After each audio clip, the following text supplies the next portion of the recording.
Okay. Okay, did you press play? Yes. Okay. I'm Audience. not totally an invalid. Okay. I Thank try you. hard though. Okay, Papa. Thank you everyone for being here today. As most of you know me, I'm Kaylee, and I'm going to Weber State University for my associate's degree in health science. And today I would like to share a story with you guys that has made me the person who I am today. And it starts with on April 26th of 2018. It was, my life instantly changed forever. I was 16 years old and a sophomore in high school when me and my mother and my little sister were driving to the gym after school. It was a beautiful day, but then my mom suddenly got a phone call from my Uncle Gary. Immediately, I could tell that from her body language, that something wasn't right. Her shoulders dropped, her face went pale, and she gave me a look that to this day I will never forget. It was the look of pure sadness and utter disbelief. Tears started puddling down into her lap, and me and my 11-year-old little sister kept pleading and asking, please, please tell us what happened. After what felt like a lifetime, it was probably only 3 minutes, my mother dropped the phone and cried. I'm so sorry, I'm so sorry, I'm so sorry. Taylor, your father has taken his life last night. After those words, your father has taken his life last night, my world stopped spinning and my whole world came to a halt. Any suicide is a gut-wrenching surprise, but I would never have suspected it to take my father away from me. Whenever I was around him, he did not come off as suicidal. He was always happy. My father was the type of person that could light up any room.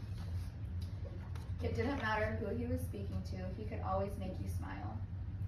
Me, being the reserved introvert that I am, I always wanted to be like him. I aspired to be that man that could speak to anyone, that could make anyone laugh. I always wanted the light that he had. I constantly asked myself how nobody saw the signs of my father's sadness. How could no one see his pain? How did my grandmother, who he saw every single day, not notice this pain? How did his friends, who he worked out with every single day, not notice this pain? How did I, his daughter, not notice this pain that became so unbearable that it took my father's life at the young age of 36? Come to find out, my father had always struggled with mental illness. And 2 years prior to his death, he was diagnosed with bipolar depression disorder, which means when he was happy, he was really happy. But when that happiness subsided, it followed with weeks and weeks of chronic depression. Almost every day was a constant battle to get out of bed, but he never failed to positively impact those around him. Even during the worst times of his life, he never stopped being a good father, a good son, a good friend, or a good person. Nearly 1 in 5 adults live with mental illness, and around 1 million people are taken by suicide each year. My father is only one of 1 million, and my family is only one of many. We all deal with griefs in different ways, but the grief that surrounded my family is something that will never be gone, and has always taken a toll on us. My father's death by suicide has opened my heart and mind to mental illness. Be kind to everyone. You never know what someone is going through. It wasn't until after my father's passing when I started preaching and living out this quote religiously. My father's death left me with a sadness, but it also left me with an empathy that I've never felt before. Empathy for the woman who didn't say thank you after I had opened the door for her at the grocery store. She could have been served divorce papers after 20 years.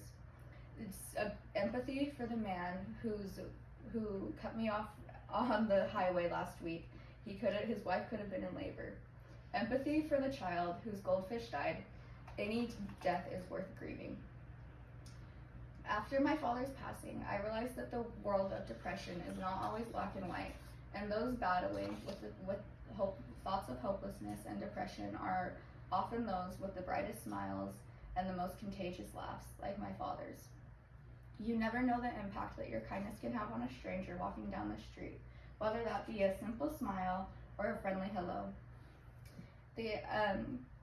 The takeaway message for today is to never underestimate your kindness, for that kindness could be the same kindness that helps someone see another day.